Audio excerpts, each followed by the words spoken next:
Good day, everyone. So today we will going to discuss our repetitio in regards and in our integration to of Descartes, Kant, and Hegel.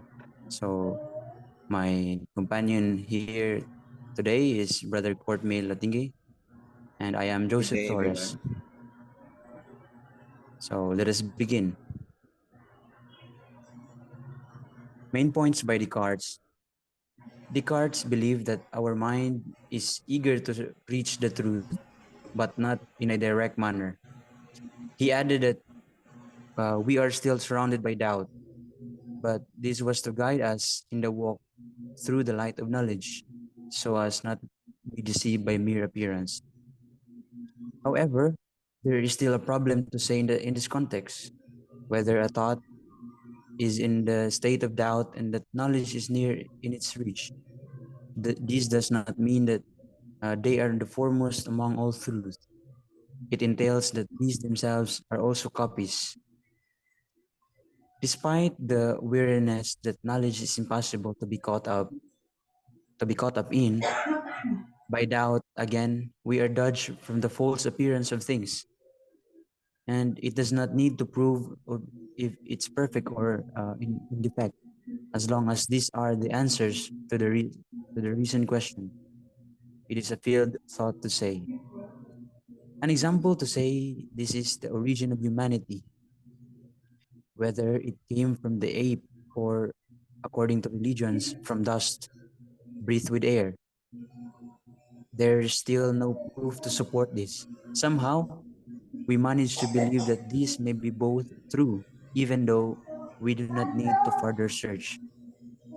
The thing is to say we are beings created out of nothing. We can agree with Descartes' view that doubt is also a form of seeking for knowledge.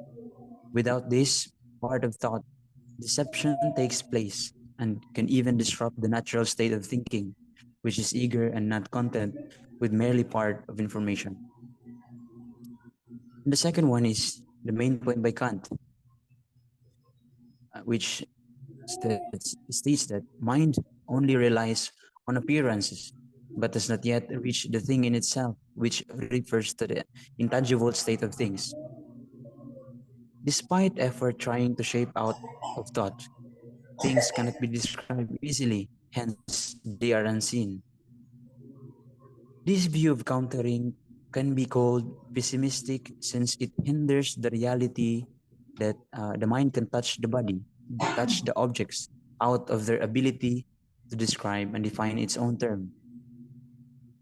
What Kant tries to say is that for us not to be deceived by appearance is it is important to know that things are changing. But of course, these are constant in the sense of kind of or folds to remember. To put in a scenario, a human can be a part of a constant change. He grows from a child into an adult. There are changes occurring, but he's still the same kind and did not turn into another being or creature, remain its own species, and bear many of his copies. Things cannot be easily described since they are not even conscious of themselves, especially those who are not breathing, like stone and chair.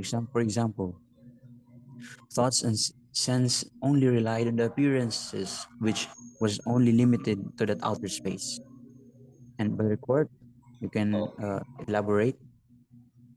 okay, thank you for that. So, let me discuss about the notion of Hegel and his belief. So, the thesis is experience is also a friend of reasoning. These build up one another. Thoughts cannot be formed with the sense to aid it through the outer world. There are also instances in which the side notions cannot align with each other. Humans have different humans have differ, different there are ways of acting which cannot be sustained by others. A person can agree with something while the others do not, and vice versa. Of course, it is still imperfect. The clear thing is that both are the same when it comes to a person's decision in his likes and certain conditions. For example, there is a colorblind man who sees the reflection of light in a different way. Although of his condition, he still believes that there are colors and they are products of the encounter of senses and mind. Because of that, he will seek help and ask others how they view the external world. Both aspects are valuable despite their differences and even opposite. They compensate with each other by being used as means of survival, especially of humans. So, by that, let me end this with conclusion to combine those said philosophers. Reasoning is hardwired in thinking beings like humans. Without this, they cannot survive and even acknowledge that there are worlds existing. Like what the thinkers said that even if we doubt, there are still answers to be. The thing we will do is find them. I think that is for today, everyone. So may I ask Brother Joseph, how are you? Brother Gert? Are you feeling good today? Yes, Brother Gert. So, Let us let us conclude this discussion. Thank you, Brother Gert, and have a good day, everyone. okay. Thank you very much, Brother Joseph Unity. Thank you. Well done. Thank you and goodbye. Goodbye. Bye.